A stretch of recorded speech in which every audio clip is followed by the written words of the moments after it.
Hello!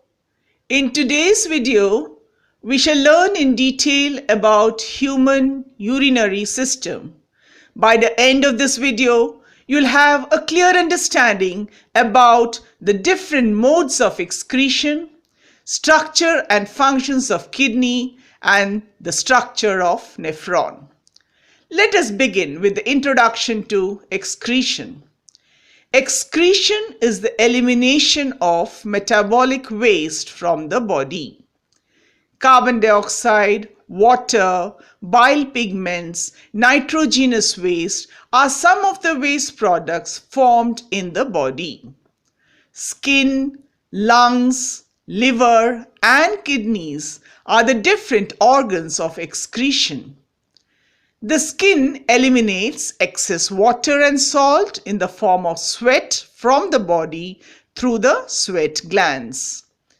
The lungs remove carbon dioxide, water, and other volatile substances from the body. The liver helps in the excretion of bilirubin, a bile pigment, cholesterol, hormones, and drugs. The kidneys play a major role as an excretory organ in all vertebrates. It removes waste products in the form of urine. Now, let us understand the different modes of excretion. Based on the nature of nitrogenous excretory end products, animals show three different modes of excretion. They are Ammonotelism, Ureotelism, and Uricotelism. The process of excreting nitrogenous waste in the form of ammonia is called Ammonotelism, and the organisms that excrete ammonia as main excretory product are known as ammonotelic. Ammonia is highly toxic and cannot be retained in the body for a long time. It is highly soluble in water and is excreted by simple diffusion. Plenty of water is required for its elimination. Ammonotelism is seen in aquatic animals like bony fish, tadpole of frog, etc. Ureotelism. The process of excreting nitrogenous waste in the form of urea is called ureotelism, and the organisms that excrete urea as main excretory product are known as ureotelic. As urea is less toxic, it can be stored for some time. In the liver, ammonia combines with carbon dioxide to form urea, and the cycle is known as ornithine cycle. Urea is soluble in water and is stored in dissolved form called urine. Elimination of urea requires moderate amount of water. Examples of ureotelic animals are mammals, frog, cartilaginous fish, etc. Uricotelism. The process of excreting nitrogenous waste in the form of uric acid is called Uricotelism, and the organisms which excrete uric acid as main excretory product are known as uricotelic. Formation of uric acid from ammonia takes place in the liver by inosinic pathway. Uric acid is formed due to the breakdown of purines. When degradation of purine occurs, it forms inosinic acid. Uric acid is less toxic and insoluble in water. It is eliminated in the form of thick paste or semi-solid state or pellets. Negligible amount of water is needed for its elimination. Animals like reptiles and birds are uricotelic. Guanotelism. It is a process of excretion seen in spiders and scorpions. These animals discharge the nucleotide-based guanine as the excretory product. It is relatively non-toxic and insoluble. It comes out in a solid form.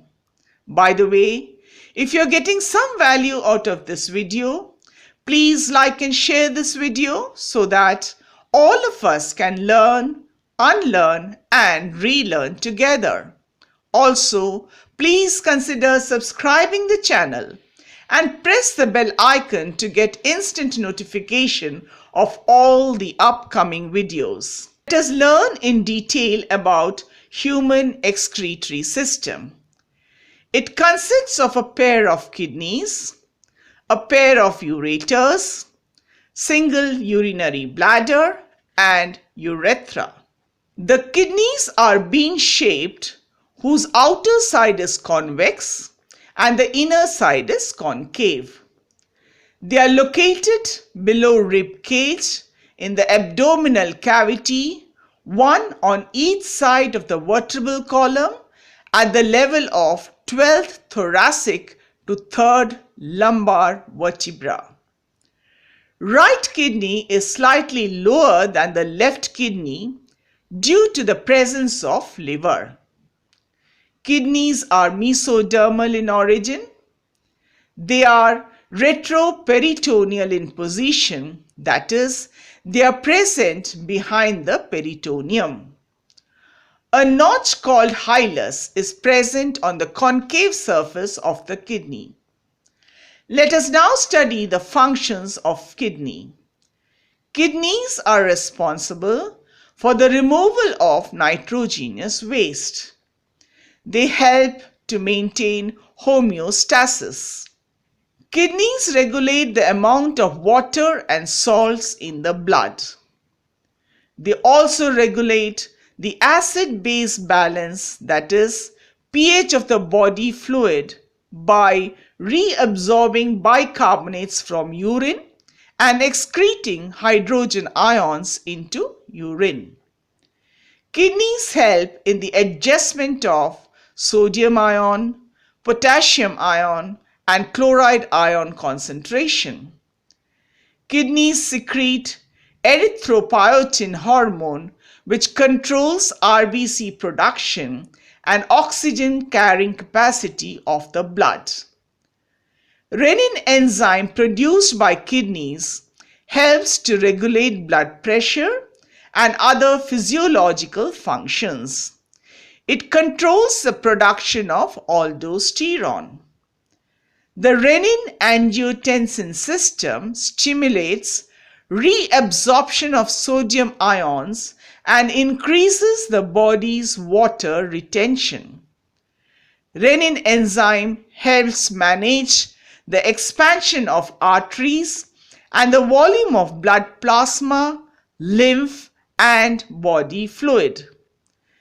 Calcitriol, a hormone produced by the kidneys, increases blood calcium by increasing the uptake of calcium from the intestine.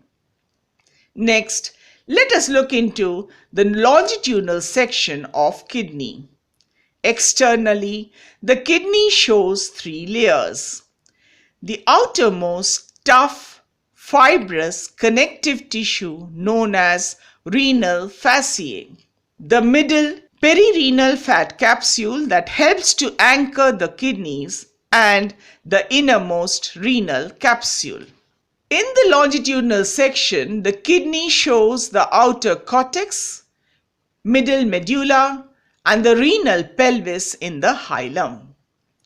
The renal cortex is granular due to the presence of Malpighian bodies, proximal convoluted tubule PCT, and distal convoluted tubule DCT of the nephron. The nephrons are the structural and functional unit of kidney. Medulla consists of a number of pyramidal regions called renal pyramids. Each pyramid has a wide base and a narrow apex called renal papillae. In between the pyramids are the renal columns called columns of BOTANY. Several minor calyx join to form major calyx, which opens into the renal pelvis. Urine is collected in the renal pelvis and is sent to a pair of narrow ducts called the ureters. From the ureters, urine is sent to the urinary bladder, where it is stored temporarily. The bladder is a pear-shaped structure with thick muscular wall lined with transitional epithelium that makes the bladder distensible. The wall is also lined with smooth muscles called detrusor muscles. The urinary bladder has a narrow opening called the urethra. The opening is guarded by sphincter muscles, namely internal sphincter and external sphincter. Internal sphincter muscles are involuntary and is lined by circular smooth muscles. External sphincter muscles are voluntary and has striated muscles. These muscles help in urination and micturition. In females, urethra is short and opens outside near vestibule. In male, it is longer and passes through penis and opens at its tip. Next, let us study about the structure of nephron. Nephrons are the structural, morphological, and functional unit of kidney. In human, there are two types of nephrons. Cortical nephron, situated in the cortex, and juxtamedullary nephrons, situated near medulla. Nephron consists of Malpighian body, renal tubules, and collecting tubules. The Malpighian body has two parts, namely Bowman's capsule and glomerulus.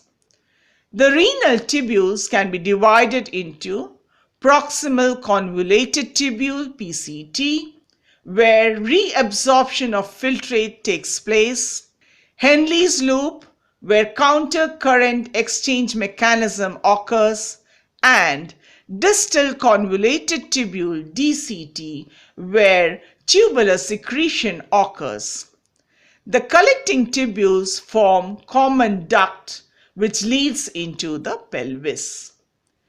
Malpighian body is a cup-shaped structure located in the cortex of kidney.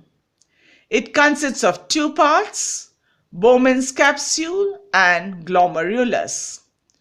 Bowman's capsule is a double-walled structure.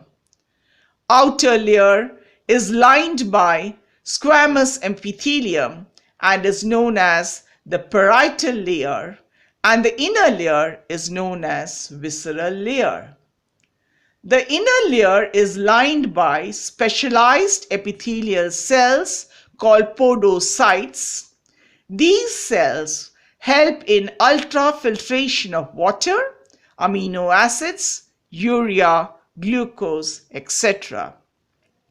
Glomerulus is a capillary network of afferent and efferent renal arterioles. The afferent arteriole supplies blood to the glomerulus, while the thinner efferent arteriole carries blood away from the glomerulus. Renal tubule is a part of the nephron which arises from the base of the Bowman's capsule. It is a long, tubular and coiled part of nephron where electrolytes are balanced and water is absorbed. It consists of proximal convoluted tubule, loop of Henle, distal convoluted tubule, and collecting tubule. Proximal convoluted tubule is situated in the cortex of kidney. It is a convoluted tubule lined by cuboidal epithelial cells with microvilli. PCT helps in the reabsorption of useful substances from the filtrate and secretion of various solutes and water. PCT leads to a U-shaped region of the tubule in the medullary region of kidney. It consists of descending limb, loop of Henle, and ascending limb. Loop of Henle helps in the recovery of water and sodium chloride from urine. After returning to the cortex, the tubule gives rise to a short, highly convoluted tubule called the distal convoluted tubule. It is lined by cuboidal epithelium and connects to the collecting tubule. DCT regulates extracellular fluid volume and electrolyte homeostasis. It helps in the active reabsorption of sodium ions, passive reabsorption of chloride ions, maintains pH and helps in the secretion of K+, H+ ions from blood into filtrate. DCT opens into minor and major calyxes, followed by pelvis, which open into the hilum and finally into the ureter. Number of collecting tubules open into a large collecting duct. Number of collecting ducts together form the duct of BOTANY, which open into renal pelvis. Collecting tubule helps in reabsorption of water from the filtrate under the influence of antidiuretic hormone ADH. It helps in the formation of urine. I have some practice questions for you. Please share your answers in the comments section below. You can pause the video and write down the questions if you like. So today, we have learnt in detail about the human urinary system, the different modes of excretion, structure and functions of kidney, and structure of nephron. We will be learning in detail about the physiology of nephron, urine formation, osmoregulation in kidney, renal and urinary disorders in our upcoming video. Thank you so much for your time and participation. If you haven't subscribed to my channel yet, please consider subscribing the channel and press the bell icon to get instant notification of all the upcoming videos. Also, if you want to discuss any particular topic in biology, please mention that in the comments section below. I'll see you there. Goodbye. All the best.